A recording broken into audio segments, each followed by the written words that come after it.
यह कैसी मानसिकता है कि हमारे बीच से कोई आदमी आगे बढ़ना चाहता है, हम लोग क्या करते हैं, उस आगे बढ़ने की जगह पे उसके पैर को खींचते हैं ताकि यह आगे मत बढ़े बोल के। ये कहानी आगे बढ़ाने से पहले मैं अपना परिचय दे दूं। मैं हूं आपका अजीत दोस्त दिलीप कुमार और आप देख रहे हैं अपना भारत।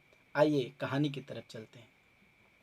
एक व्यक्ति थे, वह बहुत गरीब था। वह गरीबी से बहुत तंग आ चुका था। वह अमीर से अमीर आदमी बनना चाहता था, इतना अमीर कि उसके गांव में उससे बड़ा कोई अमीर आदमी ही ना हो। किसी ने उसे बताया, यदि आप कैलाशपति भगवान शिव को प्रसन्न कर लिए तो आपकी सारी मनोकामना पूर्ण हो जाएगी। वह आदमी अपने घर से निकल गया भगवान शिव की आराधना करने के लिए। किसी जगह में जाकर वह भगवान शिव की घोर तपस्या करी। भगवान शिव प्रकट हो गए और बोलने लगे, हे वत्स, तुम्हारी भक्ति से मैं अत्यंत प्रसन्न हूँ, मांगो क्या वर चाहते हो। वह आदमी भगवान शिव को अपने सम्मुख पाकर अत्यंत खुशी जाहिर किया और हाथ जोड़कर बोलने लगे, हे भगवान, यदि आप मेरे भक्ति से खुश हैं तो मुझे ऐसा वर दीजिए जिससे मैं अपने गांव के सबसे अमीर आदमी बन जाऊं बोल के। भगवान शिव तथास्तु बोलकर अंतर ध्यान हो गए। वह आदमी जब अपने घर आया तो देखकर हैरान रह गया, झोपड़ी की जगह में आलीशान महल। वह खुश होकर अपने घर के अंदर चला गया। उसी गांव में एक आदमी रहता था जो बचपन से ही उससे जलता था, शत्रुतापूर्वक व्यवहार रखता था। बदले की भावना में वह आदमी भी भगवान शिव की पूजा करने के लिए निकल गया। वह एक सुनसान स्थान में गया और जाकर घोर तपस्या करी। भगवान शिव उनके सामने प्रकट हुए और बोलने लगे, हे वत्स, मांगो क्या वर चाहते हो, तुम्हारी भक्ति से मैं अत्यंत प्रसन्न हूँ।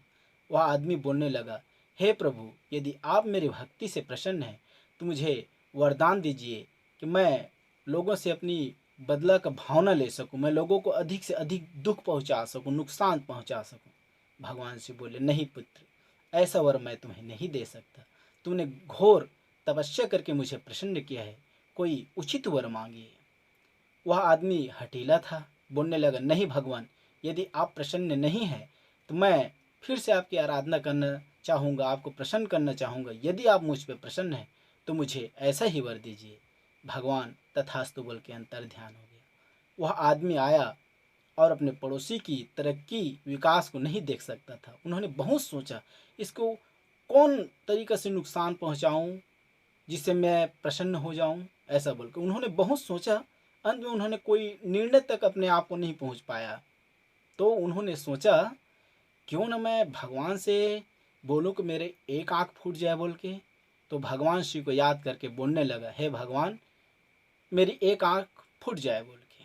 आप समझ ही गए होंगे मेरे दोस्त, जब उसका एक आंख फूटा तो उनका पड़ोसी जो दिन दुगनी और रात चौगनी तरक्की कर रहा था, उनके दोनों आंख फूट गई। क्या लोगों से ऐसे बदला लिया जाता है? यह एक बहुत घटिया मानसिकता की पहचान है मेरे दोस्त। यदि ये कहानी आपको पसंद आया हो तो मुझे लाइक सब्सक्राइब करके ज़रूर बताएं। तब तक के लिए जय हिंद।